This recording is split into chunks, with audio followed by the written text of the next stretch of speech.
I never moderate my own screenings because I always feel like there are people out there who just do a tremendous job and you're well-versed. And so I try to get someone new every time I moderate these films. And so I'm very fortunate today to have Atalia Lopez. Atalia, yes, thank you. And you'll hear the moment she speaks. She's an Australian transplant. She's a Letterboxd devotee and a Frida Cinema board member. She teaches classes in Los Angeles in film, right? So how appropriate that we're showing this tonight. Atalia completed her undergraduate studies in literature at Chapman University and holds a master's degree from the University of Oxford. You may know her as the host of the Frida's monthly film trivia nights, where she invented the fourth round stretch. So please give a warm welcome to Atalia Lopez. Thank you so much, everybody. At the Frida. I hope it's not the last time. We have some great programming coming up and a lot of regular monthly events. We do a monthly Rocky Horror Picture Show with a live shadow cast. Started doing monthly Stop Making Sense dance parties. If you're a fan of the Talking Heads, there's always something fun going on at the Frida. This is just one of many, many delightful events that we put on. So I hope you'll stick around to hear my conversation with Mick Jackson after the film. And as always, we'll have 15 minutes or so at the very end of the interview for you to ask your own questions. So hold on to those until the end. And I think it's time to get LA. Thank you.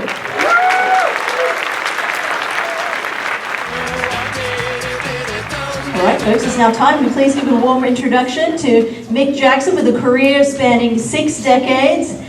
Big round of applause. I'd like to introduce Mick Jackson, please.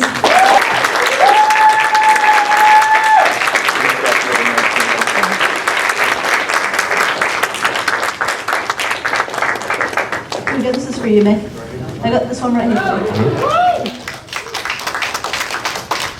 I gotta say, there's no better way to come to a screening of LA Story than to get stuck in traffic on the way here. I feel like that's kind of, isn't it perfect? So how did it feel to watch this film 33 years later? Wow, 33 years and 35mm too. I haven't seen it for a while on the big screen. Yeah, good job. I don't know, it's very strange watching after all this time. It didn't do terribly good business. It did about 28 million when it came out, and people thought it just kind of disappeared into nowhere. But actually, you're here, you're watching it. It's still around. I don't know if it's the same for anyone. I thought I actually had a couple of giggles and snickers in it. Did you actually find it funny after all this time? I think a lot of the little LA-isms still hold true today. There's probably a few new ones, but I don't know if this was the same for anybody, but this was like a family favorite movie for me. We had it on VHS, and we would watch it all the time. Is this the same for anybody? It's very strange. It's very much of its time. Looking at it, I think it's, to use a Tolkienism, it's from an earlier age of the world. The reason why people come back to it, I think, is that there isn't a mean bone in this movie's body. It's very unhating, it's unjudgmental, it's everything we hoped it would be. It's a gentle film. It has grace and charm, I hope. And I hope that works still. Oh, I think it does for sure, right? I think the LA Times Gold Derby thing rated the best film set in LA, best 15. Worst to best, it came in at number 6. Now, I can't figure out whether it's 6 from the end or 6 from the beginning. Somewhere in the middle is good. Sure. Do you remember your first trip to Los Angeles, coming from England? What was that first trip to Los Angeles like? It was a kind of vacation with my wife, a driving location, and we came down from San Francisco to LA, expecting to find LA. And we drove through it, and out the other side via Beverly Hills. And we said, is that it? Was that it? It's a bit like the scene in the movie where they're in Lidio, the restaurant, and he says, wow, I'm done already and I don't remember eating. We didn't remember LA. That was something struck me at the time. There was no center to it, I thought at the time, until I made this film and until I was seduced into making this film by Steve. Well, that's a great transition. My next question was to ask you about how did the project come about? I'd done a few films in British television which won some BAFTAs, and therefore when they got shown here I became a name that was kind of familiar.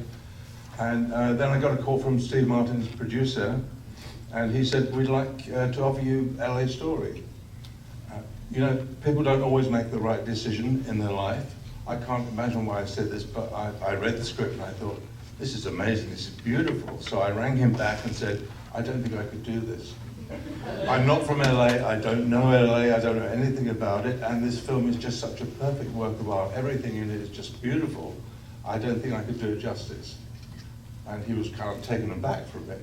I didn't realize the kind of bubble I worked in British television, BBC, you don't think Hollywood. So when someone calls you up and says, Steve Martin wants you to do his next movie, you don't say, no. Anyway, he said, we really want you to do this. We'd like you to come over to LA and just meet with Steve and see how you get on. And what Steve told me, which should have been obvious to anybody but a dumb cock like me, is they wanted someone who didn't know anything about LA. They wanted someone with a fresh pair of eyes. And Steve very kindly took me around in his car. We drove around for days in his car, playing music, and this might work for this scene and so on. And that's the origin of the scene in the movie where he and Sarah do a tour of LA. This is a 2-door house, this is a 4-door house. So he drove me past various landmarks. Particularly the area around Century City at night. And he said, this is what LA is to me. Look at all these houses, they're on identical lots, they're on identical plans. Here's a Scottish castle, here's a Normandy farmhouse. Everybody makes their own LA. And I realized that what they wanted was someone who would bring an outside sensibility. I'm a European, I'm a British, which you can probably tell from my impenetrable accent. Maybe they'll have a fresh take on LA. So I said yes, and what I tried to do with this movie was to bring a European sensibility. The complete opposite of Starsky and Hutch, anything like that. Blazing sunlight overhead midday. So I realized that the light here in LA, particularly in the evening, through the trees and the palm trees, is so wonderful. It's like an impressionist painting. So for the brunch scene, the cameraman, Andrew Jones, brilliant cinematographer, put the camouflage nets over the set so it would be dappled, and had Dior silk stockings sent in from Paris and put over the lens. And we shot it so that in that scene where he touches Sarah for the first time, the touch, as it were, it should look like something European. The music is, the whole movie I wanted to give a kind of European sensibility and sense of, these are people doing silly things, but they don't care. There's a kind of nonchalance, insouciance, to use another French word about it. They're in this blissful state of accepting themselves for the silly things they do. I'm from the kind of culture that nurtured Monty Python's Flying Circus, so I'm used to silliness. Silliness in a kind of sense of being holy or blessed. And so I really tried to bring that and give this French music that has wonderful, calm quality to it, like Charles Trenet, La Mer, and Django Reinhardt, the Hot Club of France, and Stéphane Grappelli. It's kind of alien to LA, and yet somehow this bringing a different culture to bear on it, as if it were worth that effort. I think it pays off. I think it has a kind of charm to it. Definitely. And LA Story has entered, as a phrase, has entered culture, I think. I passed a billboard on the way here, an illustrated billboard. It's for somebody, we speak your language. And it was almost the poster of LA Story, a red sky and sunset, and the silhouetted palm trees. It didn't say LA Story, but the image said LA Story. Well, I hope it doesn't make you change your life. It seems like things are pretty steady right now. I've been here for 30 odd years. Just love it. So what does that transition from, you were initially recruited to the project for your outsider perspective, but now you're proper Angelino. Has your perception of the city changed at all? I still like being here. As I said, it seems to come from a different age. And while we were shooting LA Story, I was living in England, just renting a place on Mulholland Drive. It's a studio paid for. Wonderful view over the city at night in both directions. I lost my train of thought. What was the question? Oh, about whether your perception of the city has changed over time. Well, it's got nastier.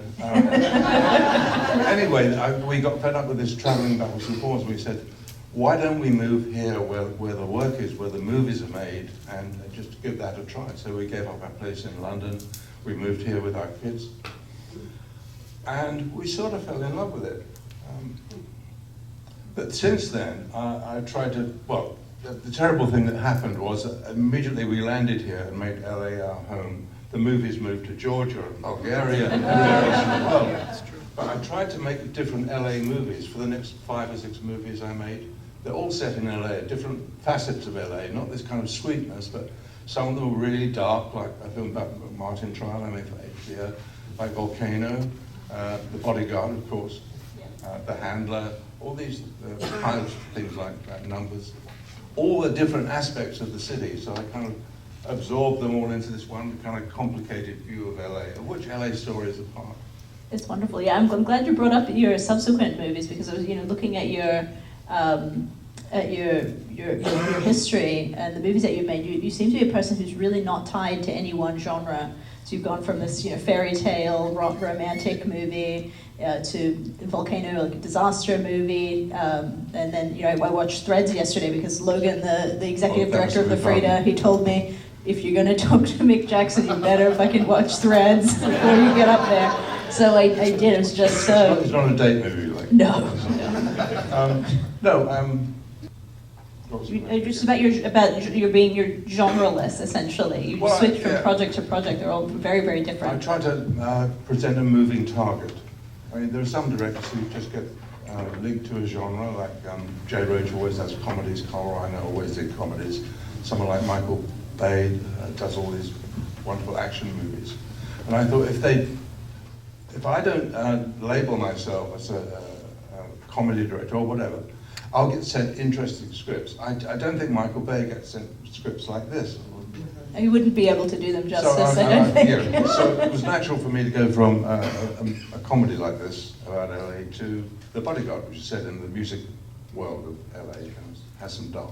Yeah, but let's talk about The Bodyguard, because something that really struck me with watching LA Story this time was, like you said, just how much the music adds to the experience of watching the film. The Bodyguard, being, the plot centered in the music world, but then also having, I don't know if you folks know this, The Bodyguard still holds the record for being the #1 selling soundtrack of all time. All time. It is the 3rd best-selling album of all time. #1 being Michael Jackson's Thriller, and #2 being AC/DC's Back in Black. #3 is The Bodyguard soundtrack.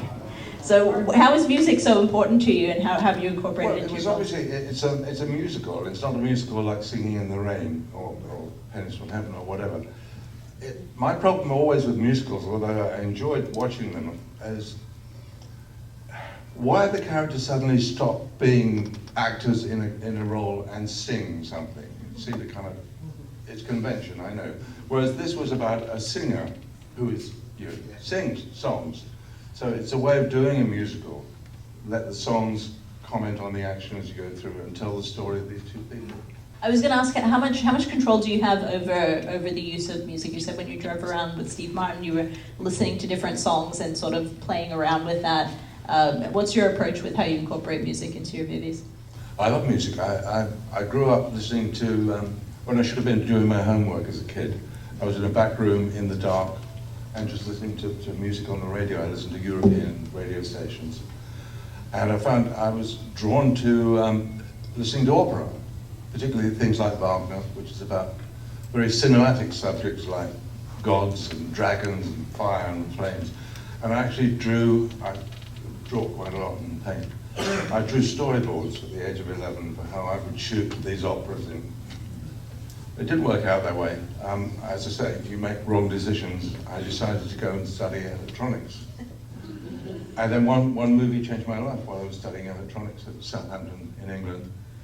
The student union, I was watching a film by Ken Russell. Do you remember Ken Russell? Yeah. Very gifted filmmaker, but kind of very self-indulgent. I saw a very self-indulgent movie. It was about the composer Debussy.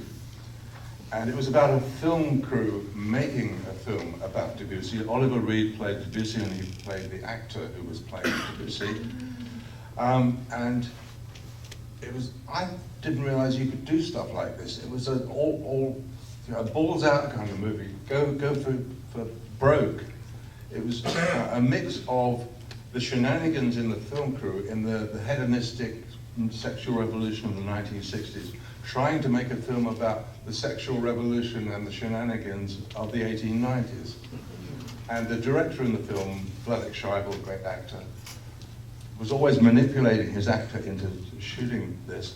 And at the same time, he was playing Pierre Louis, who was a kind of Svengali-like person who affected and seduced and generally manipulated Debussy. So this sounds kind of boring, but the idea that he could mirror the hedonism of the 60s and the 1890s was new to me. So the next day I called up a film school, one of the earliest ones in Britain, and said, I don't want to be an electronics engineer anymore. I want to direct movies. They said, well, we haven't had any electronics engineers applying for a postgraduate. Okay. They took a chance on me. I became a film editor at the BBC very quickly. And I started directing documentaries in the early 60s, mid-60s. What was your first project as a director? I think it was a little film insert that went into a live TV program about medicine. I don't know what it was. But anyway, about the 1980s, I started making dramatized films for a science department at the BBC. That's where I ended up because of my degree. And I made Threads. I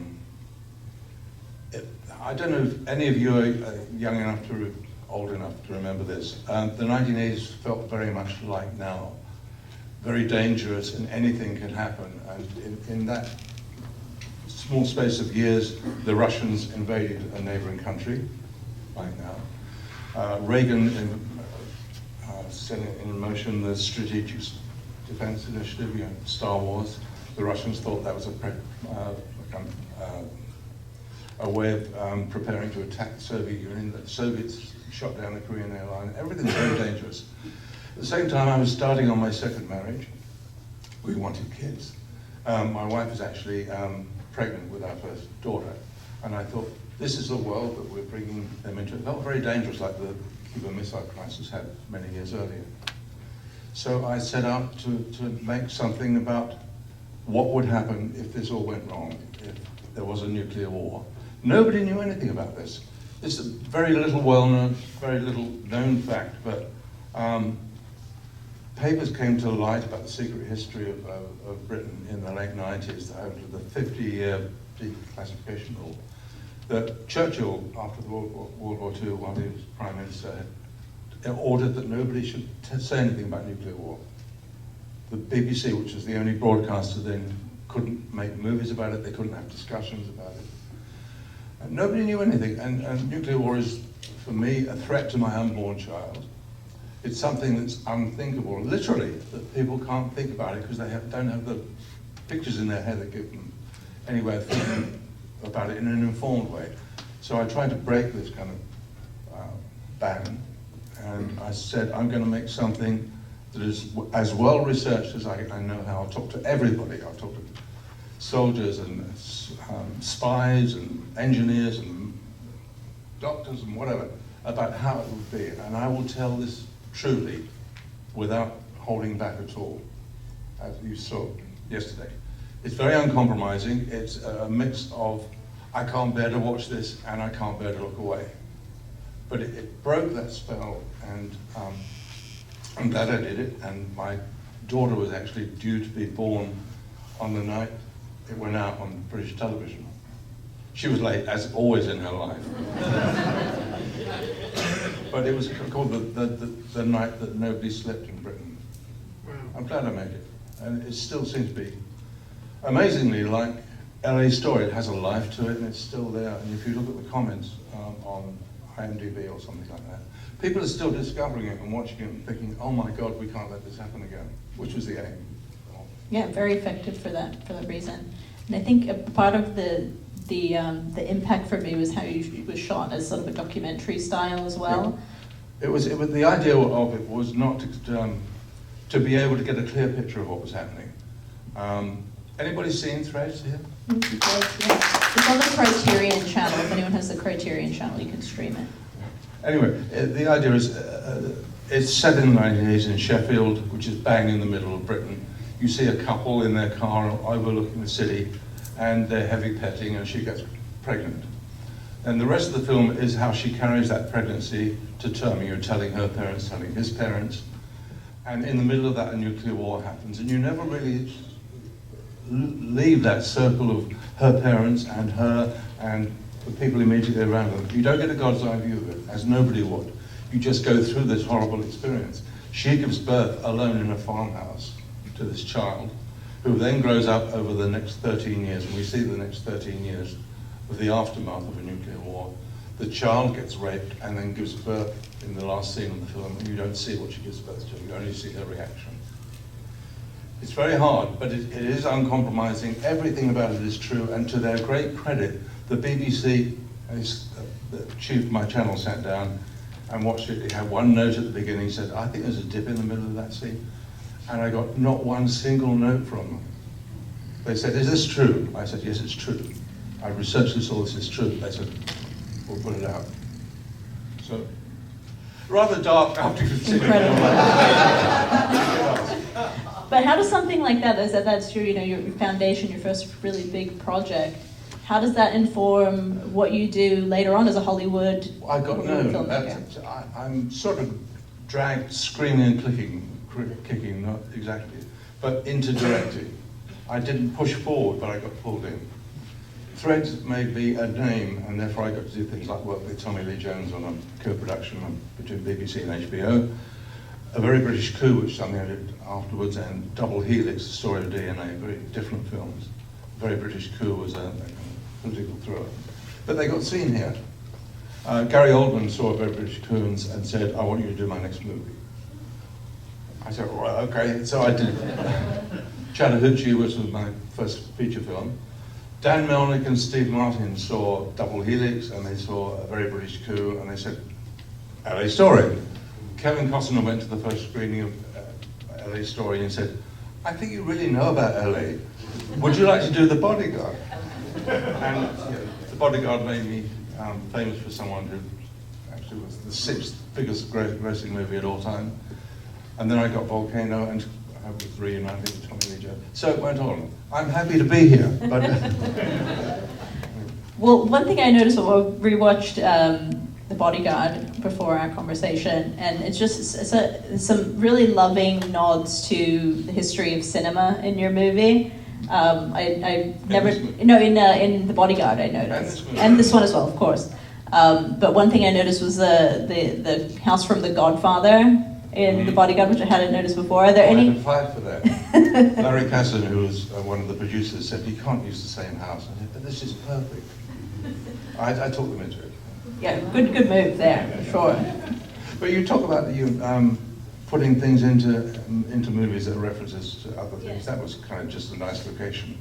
But in this film, I don't know if you realize it, and it doesn't matter if you don't realize it, but here's the way I think of it. The Medicis in Renaissance Italy, when they wanted to impress someone with a big feast, would serve this thing called a timballo. It's kind of upside down pie with a rice crust on the outside of it. And they put in that everything you could possibly think to delight the people at the feast. They put in pigeons and fish and sweetmeats and sugar and fruits, all kinds of things. It doesn't matter if you don't get the references, but this is, as this movie, if you don't mind me talking about this for a bit. When it came out, there were some kind of so-so reviews, but Roger Ebert really got it, and he said in his review, there is so much in this movie, there's so much in this movie. It's like you can pick out this bit and this bit. The opening titles, with the helicopter and the tail of the pup, that's a reference to the start of La Dolce Vita, with the statue of Christ being brought in on the helicopter, and the girls in the pool waving to it. The nodding lions when they become children is a nod to the Beauty and the Beast, the Jean Cocteau film.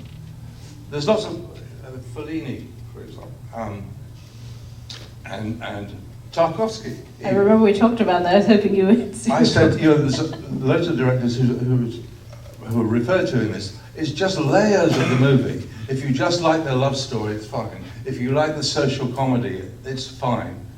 If you want to pick up these references and think, oh, that's nice, on the way through, that's fine. It's a timballo. You take what you want out of it. Who are some of your favorite filmmakers and who has inspired you? Tarkovsky, yeah, Tarkovsky. If anybody guess, does anybody know? You're a very literate audience, cinema literate audience, I'm told. I'm sure. Did he make Stalker? Stalker, yeah. Yeah. He also made The Mirror, in which, and in some of the other movies, the wind suddenly moving through the trees, moving through the forest, is a kind of sense that something momentous is happening, maybe preordained, maybe not, to the characters. And I use that here throughout the movie.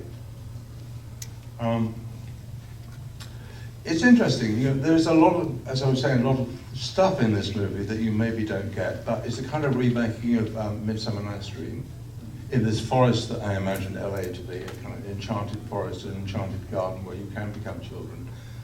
As Midsummer Night's Dream is, it's set in a forest, and people are, two couples are in love with the wrong person, and that gets resolved. And you could say the mischievous imp, Puck, is the freeway sign that makes mischief and magic happen. So all these things are in the movie, and it's a glorious mixture. The only problem making the movie was to stop adding stuff to it. I mean, the cast were amazing. Everybody added to their scenes, you know, 30-minute lips, Mary-Lou Henner's preparation for the brunch scene, or Rick Moranis in the Gravedigger scene. Like the scene out of Hamlet, obviously. And that's the worst Cockney accent I've heard since Dick Van Dyke. So we had a screening. Steve knows everybody. Had a screening for all his friends. A lot of comics, like Chevy Chase and Rick were there. And directors like Carl Reiner and Mike Nichols and so on for this screening.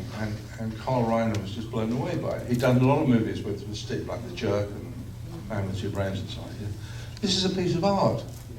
Yes, but don't tell anybody. It doesn't matter. You put into it all you can to make this richness. So I've tried to do that, as I say, in all these different genres.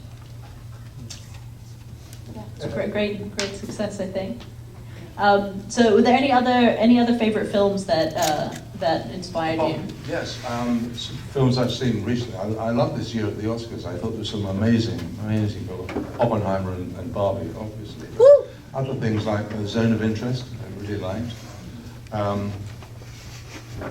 Poor Things, Perfect Days. Everything practically that was nominated for something I love. And also recently Civil War, that was very, very good. That mirrored for me something, an HBO movie I did about the CNN reporters who were trapped behind enemy lines in the first Gulf War in Baghdad, live from Baghdad. And so the fact this was told through the lens of war correspondents who put their lives on the line for all the stuff that we see on television every night, that struck chords with me. And I love films about LA. As I said, I've made all these films. Recently, I was thinking back to a film called Tangerine. I don't know if anybody saw that. Tangerine. Sean Baker. Shot entirely with an iPhone. Yeah. Oh, should I have been sounding like this all along? Oh, right. I love films that go for broke, and I think my favorite LA films are always things that are populated by a lot of differentiated characters, like Magnolia, like Chinatown. I actually wore the wrong t-shirt tonight. There was a festival at the American Cinematheque recently called Bleak Week, the cinema of despair. Chinatown was on the back of the t-shirt, and Threads was on the back of the t-shirt. It was really depressing films. No, but I like the neo-noir films like Collateral and Chinatown and what else? I'm still hovering around the number 6 in the middle. Yeah. There's some great LA movies. My favorite would be probably Mulholland Drive. Yeah. One of my favorite LA movies. There's so many good ones. Sunset Boulevard, wonderful LA movie. Yeah. I think a lot of the really good LA movies have that sort of peek into show business. Yeah, a lot of them do, and a lot of them also have this kind of neo-noir quality to them. I tried to make a neo-noir comedy with Dana Carvey called Clean Slate, about an amnesiac private eye. I shot it in LA, it was one of my LA films. I didn't do well because it was at the point, it was for MGM. The management of MGM was shifting from Alan Ladd Jr. to the new guys. So we kind of lost it in the publicity. But interesting to try making a movie that is about LA, and well, no, I was going to go somewhere I don't want to go. Interestingly, Christopher Nolan saw the movie. Nothing happened to the movie. Are you telling me this is how Memento came about? Yes. No way. Yes. Apparently, he saw Memento. He saw Clean Slate. Whether he laughed at it or not, I don't know. But the idea of Memento came from it. Incredible. Wow. That's the business. I don't know. You can't plan it. I got dragged, as I say, into this by actors that I'd worked with, or actors who saw something and thought I might bring something to them, to the movie, prodded someone and said, let's give them a shot at this.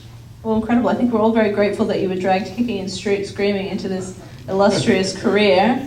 I'd like to take a moment and get some questions from the audience. If audience members have any questions for Mick, I'll give this to you. Somebody in the middle? So there's like 5 people. Who has mine?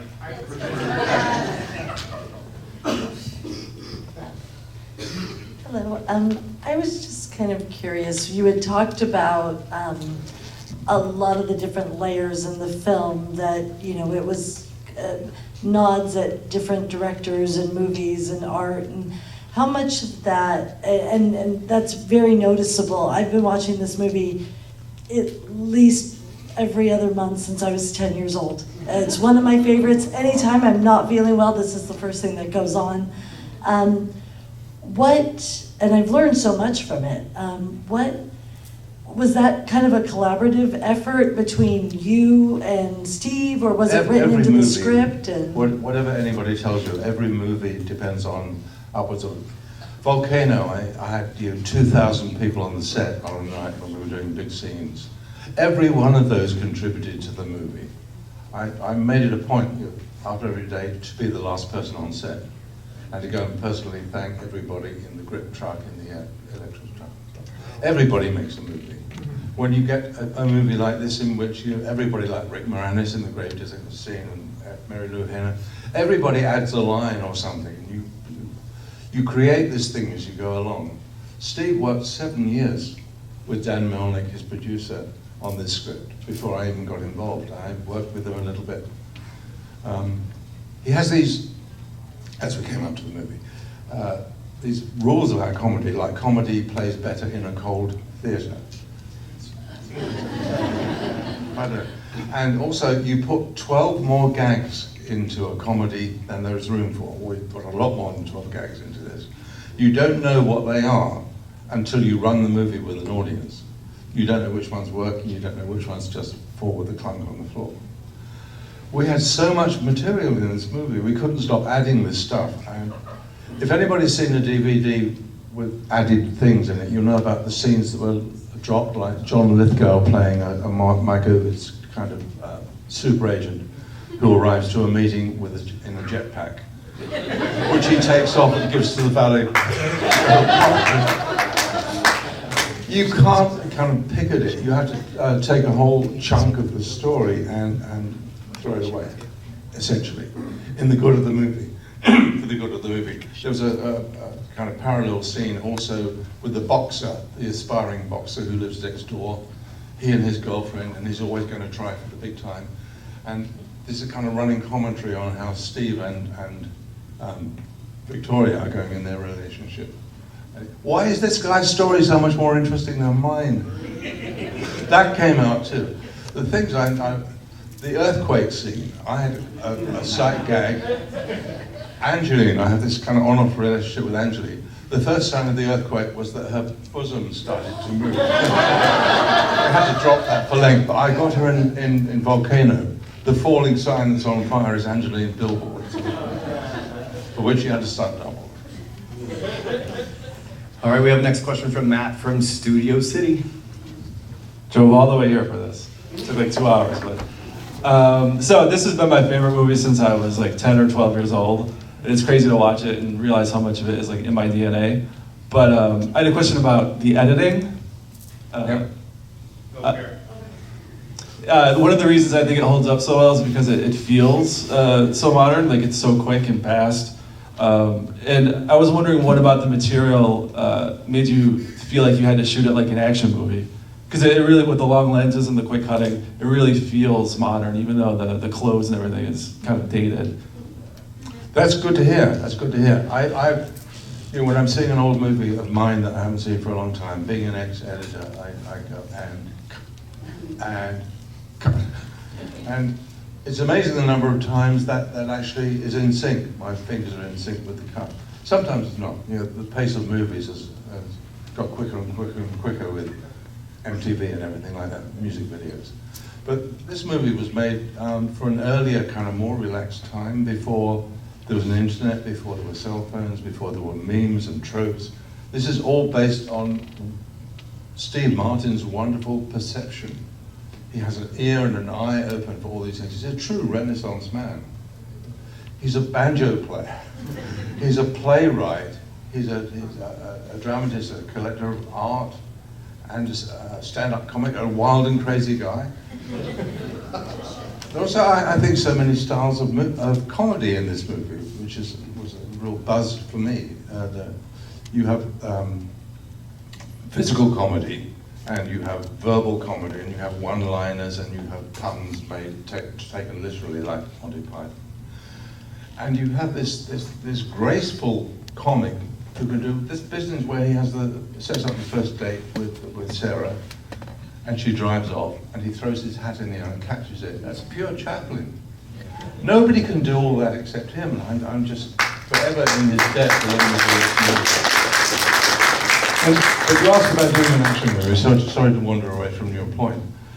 I think I always like to set myself a challenge and do something that is really, really difficult because I haven't done it before, and I think that creates a kind of surge of adrenaline that is, in my case, a spur to creativity. Sheer terror is a way of getting the best out of yourself. I don't know if I can do this, but I really do want to.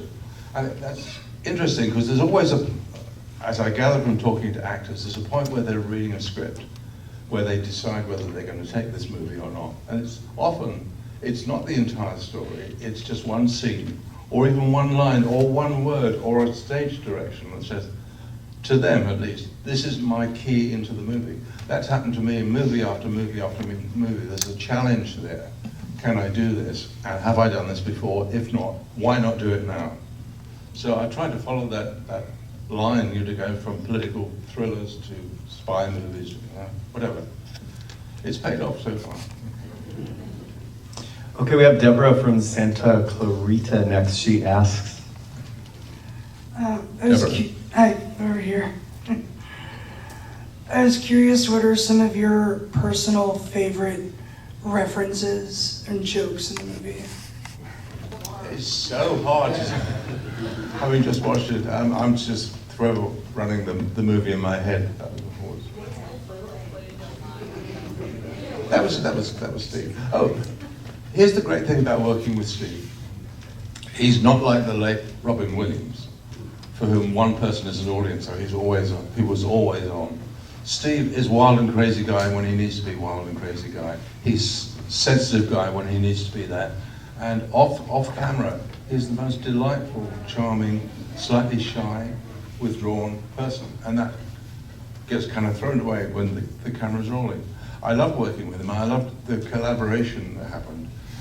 The scene where the car starts moving on its own, and they're taken to the freeway sign. We shot it all out of sequence, as you do in a movie. So we shot them on different days, and we realized when we got halfway through the movie that there was a mismatch, that in the scene where the car's moving, he gets in the driver's seat. And when they arrive, he's the other way around, or whichever way around it was. So I talked about this with Steve, and he said, I have an idea.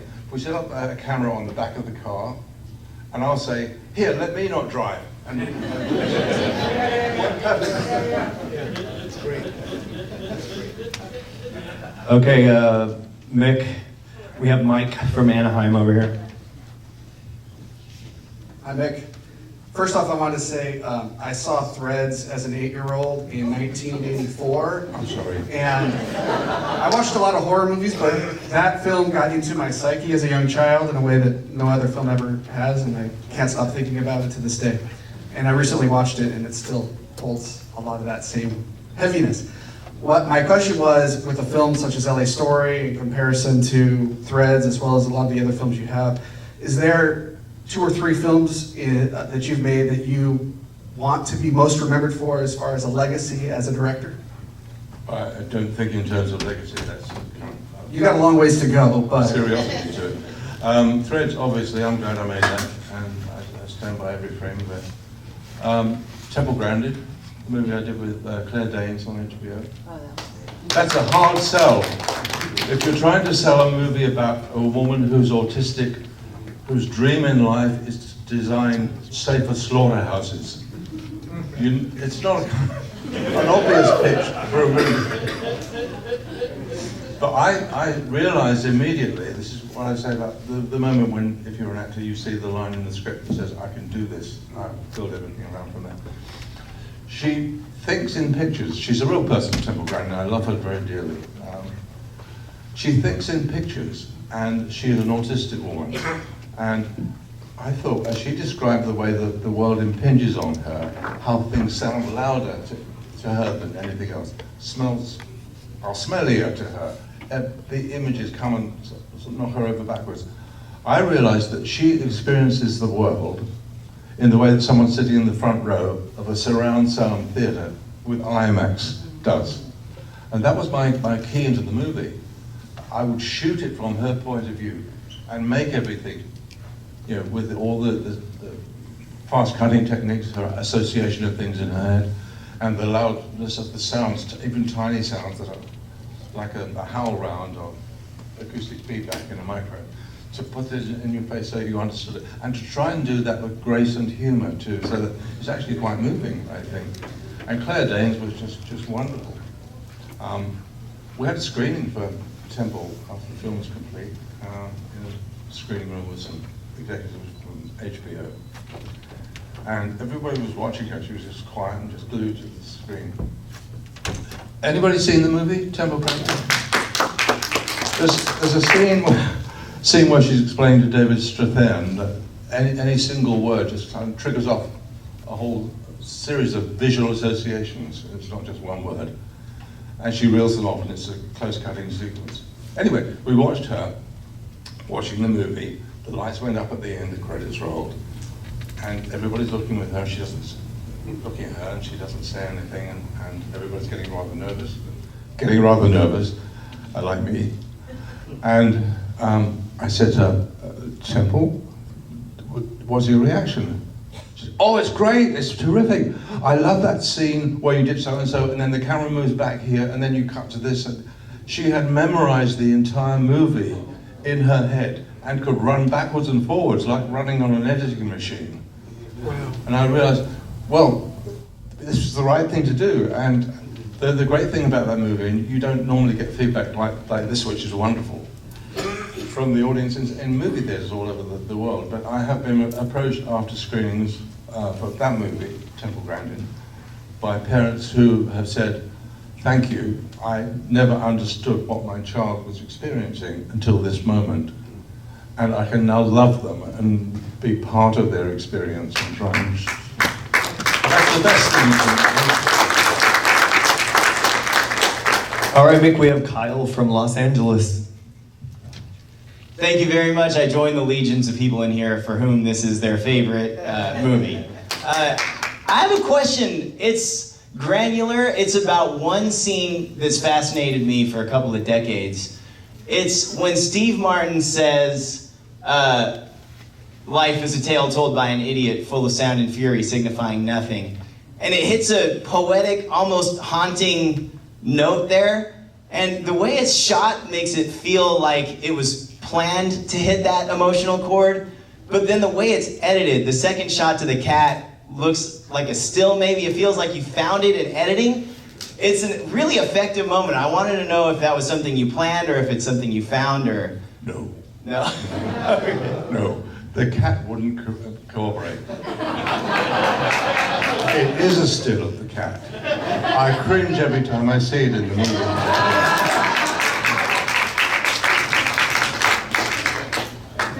I hope that answers your question. All right, we have Ken from Atwater Village. Let's see if you can make everybody laugh as well. That's a lot of pressure. My question is, regarding genre and your career, did you ever revisit any genre, or was it always new? And I kind of want to add, saying that this film has, what did you say? It was a phrase like, a harmless bone in its body, or a mean bone in its body. That is such a beautiful way to describe this film, and I wonder if you ever wanted to make another film that doesn't have a mean bone in its body. It's hard in this present climate, I think, to make, it would be hard to make a film like LA Story again.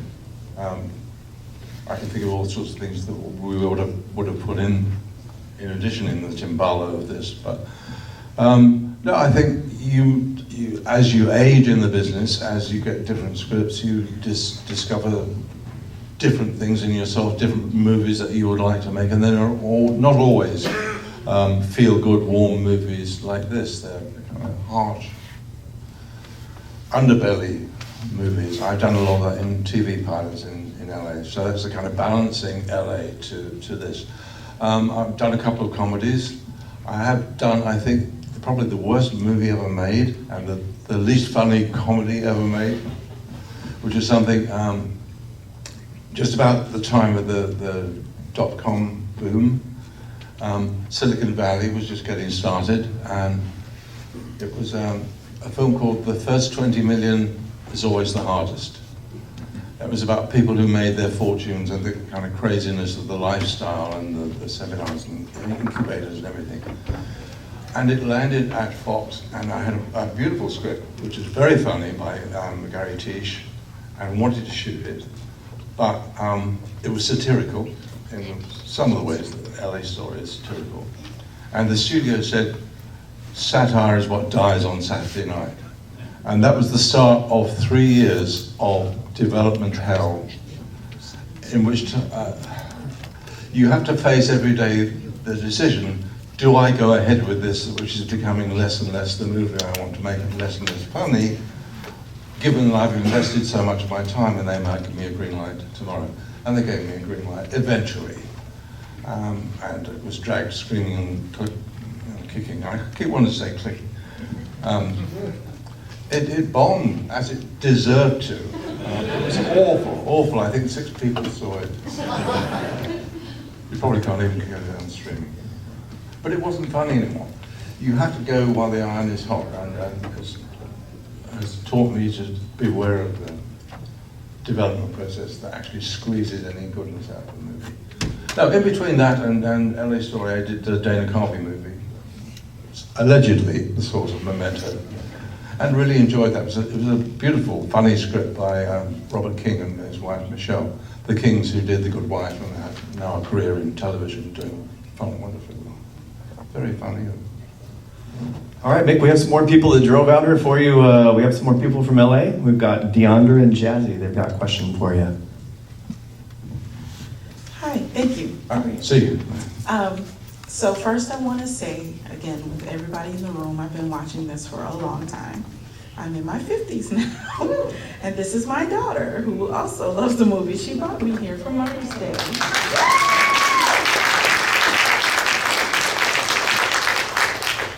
And I want you to know that maybe, even though you didn't write the script, I want you to know that I do a lot of these things from the movie for my whole life, and I didn't realize that this is what I do.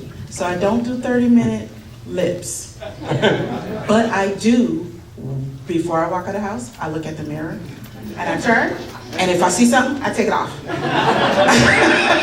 This is how I get dressed to go out. In my next movie. And then I also realized that I am a spinner and a twirler on the beach. I also do it in my house. I have a friend named Sandy, and I literally spell her name big S. I have to tell you about this. Sarah Jessica Parker was just such a wonderful experience for me. So it's made it's a big impact in my life. So my only question is, and you kind of touched on it just now with your previous answer, but would we do this again? Would we reboot it, recast new people? We can't do it, right? Don't go back. It's my motto, don't go back. Yeah, and it's a great classic. Can I just say something about Sarah Jessica Parker? This was her breakthrough, this movie. She had been a child actress, and the very, very brilliant casting director, Mindy Marin, said, why don't you get this young girl in for a chemistry degree with Steve? And she came in, very shy, and they read that scene where she spells her name, big S, little a, and the chemistry was electric between them. And I said, you got this, you nailed this. I will only give you one direction in this movie. Use all of her airhead energy physically. So don't go into a room and sit on the bed. Dive on the bed. Don't go with him, leap into his arms, leap on his back, go in through the window in order to get in the car, twirl, bounce, bounce, bounce. And that's the only direction I ever had to give her. She just saw this, and as you know, she's done quite well. How much time do we have? How much time do we have? It's like one or two more. Oh, I just wanted to ask, you said this was a collaborative effort where everybody was adding something to the script or adding something during filming that was their own contribution. What were your contributions? I said action. Add anything that was like just for you? Yeah. Well, all kinds of, the way the thing is staged is very much in the director's hands. That's not necessarily in the stage directions of the script. So just the feeling of the movie, the visual feeling of the movie, the references to in Ariel, his friend next door's house, it's kind of Cézanne kind of mural. There are these, when he's roller skating in LACMA and goes past a bust, a torso, and in that cut, it's a different torso looking the other direction. That's from Battleship Potemkin, Eisenstein. Just little things like that. There was one shot I wanted to get in the opening title montage where, in slow motion, oranges fall from a tree, like orange rain, and bounce. We could never get the mechanism that released all the oranges to work in the right sequence, so that didn't. All right, last question we have from Robert from Santa Ana. Hi. I concede all the comedy was terrific, but I'm 69 and I still tear up from the, quote, love scenes and the emotional scenes that come every time. And Steve and Victoria were very early on in their relationship when he did this. And I want to know, when you were dealing with Steve and doing this and writing LA, and when you were directing this, obviously directing comedy and directing those scenes are a lot different.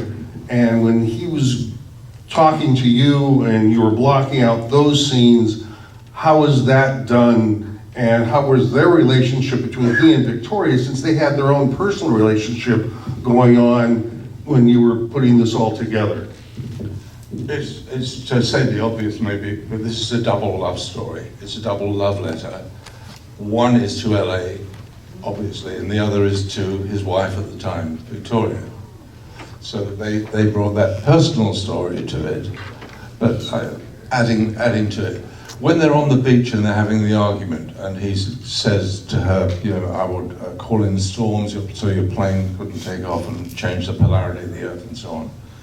The way I shot it is that they're in this intense thing, but all around them, the enemies at that moment between them are doing their own thing. She's twirling in the surf, and he's running down the steps with the sweater. It just adds another sense of them being in something that's important, like the wind, like the Tarkovsky. Big round of applause for Mick Jackson. Thank you so much for joining us. Thank you.